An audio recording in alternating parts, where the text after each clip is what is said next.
আসসালামু আলাইকুম রহমতুল্লাহ বারাকাতুহু।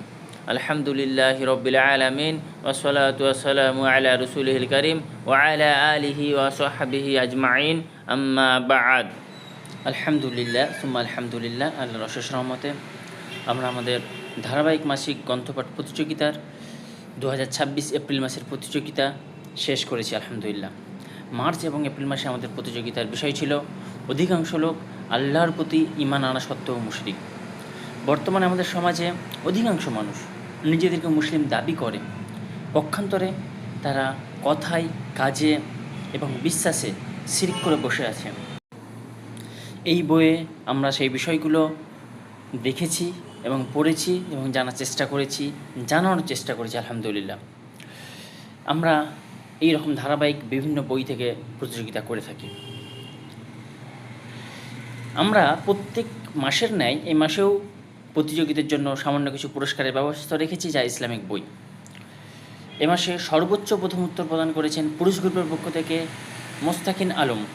মোস্তাকিন আলম ভাই 25টি প্রশ্নের মধ্যে 21টি প্রশ্নে প্রথম উত্তর প্রদান করেছে, ফার্স্ট হয়েছেন। মহিলা গ্রুপের পক্ষে সর্বোচ্চ প্রথম উত্তর প্রদান করেছেন মৌসুমি পারভিন। মৌসুমি পারভিন বোন 25টি প্রশ্নের মধ্যে 23টি প্রশ্নে প্রথম উত্তর প্রদান করে মহিলা গ্রুপে প্রথম হয়েছেন। এবারে আমরা দেখে নেব যেসব প্রতিযোগিতা 100-এর মধ্যে 100 পেয়েছে তাদের মধ্যে বাছাই পর্বে আপনাদের সকলের নাম থাকবে, আপনারা দেখে নেবেন। এখানে সকলেরই নাম আছে, আপনারা দেখে নেবেন। যদিও পিকচারটা একটু আবছা মনে হচ্ছে, আসলে জুম করার কারণে ফেটে গিয়েছে। আমরা চেষ্টা করব আরও ভালোভাবে যাতে আসে, নেক্সট টাইম আমরা চেষ্টা করব। আমরা এখান থেকে 3 জনের নাম নেব, উভয় গ্রুপের মধ্য থেকে 3 জনের নাম নেওয়া হবে, যাদেরকে একটি করে ইসলামিক বই পুরস্কারে পুরস্কৃত করা হবে। দেখে নিই কার কার নাম আসছে।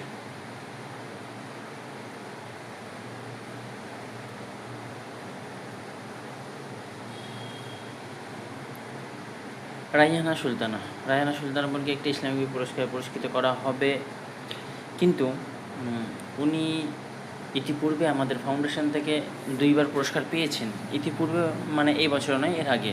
তাই উনি বলেছেন ওনার এই মাসের পুরস্কারটা পাই না এমন একজনকে দেওয়ার জন্য।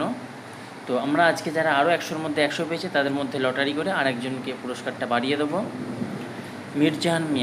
মির্জান মিয়া ভাইকে একটি ইসলামিক পুরস্কারে পুরস্কৃত করা হবে ইনশাআল্লাহ। যে পুরস্কারটা আমরা ওই রাইহানা সুলতানা বোনের পুরস্কারটা আমরা অন্য একটা বোনকে দেব ইনশাআল্লাহ। নেকিসা খাতুন বোনকে একটি ইসলামিক পুরস্কার পুরস্কৃত করা হবে। এটা এই 3টে পুরস্কার, রাইহানা সুলতানা, মির্জান মিয়া, নেকিসা খাতুন, এই 3টে ছিল আমাদের নির্ধারিত পুরস্কার।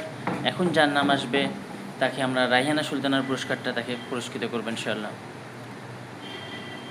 তহমিনা পারভিন ইনিও 100-এর মধ্যে 100 পেয়েছেন এই মাসে আলহামদুলিল্লাহ। আল্লাহর অশেষ রহমতে আমরা আমাদের এপ্রিল মাসের কার্যকলাপ শেষ করতে পেরেছি আলহামদুলিল্লাহ। আপনাদের সকলের কাছে একটি ছোট্ট আবেদন, আপনারা আমাদের আসসালাম ফাউন্ডেশনের জন্য দোয়া করবেন এবং সামর্থ্য অনুযায়ী সহযোগিতা করবেন।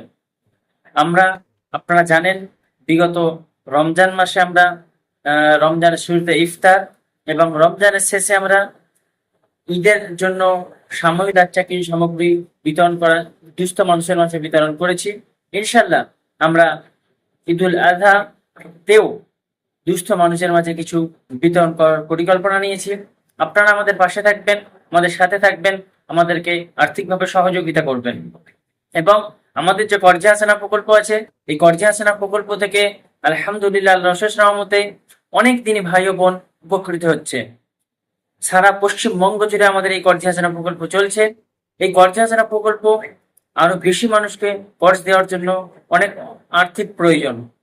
আমাদের আর্থিক সীমিত হওয়ার কারণে অনেক দিনই ভাই বোনরা আমাদের কাছ থেকে কর্জে হাসানা চেয়েও পায় না। তাই আপনারা আপনাদের সামর্থ্য অনুযায়ী আমাদেরকে সহযোগিতা করুন। বিস্তারিত জানতে আমাদের স্ক্রিনে দেওয়া নাম্বারে কল করুন। সুবহানাকাল্লাহুম্মা ওয়া বিহামদিকা আশহাদু আল্লা ইলাহা ইল্লা আনতা আস্তাগফিরুকা ওয়া আতুবু ইলাইক। আসসালামু আলাইকুম ওয়া রাহমাতুল্লাহি ওয়া বারাকাতুহু।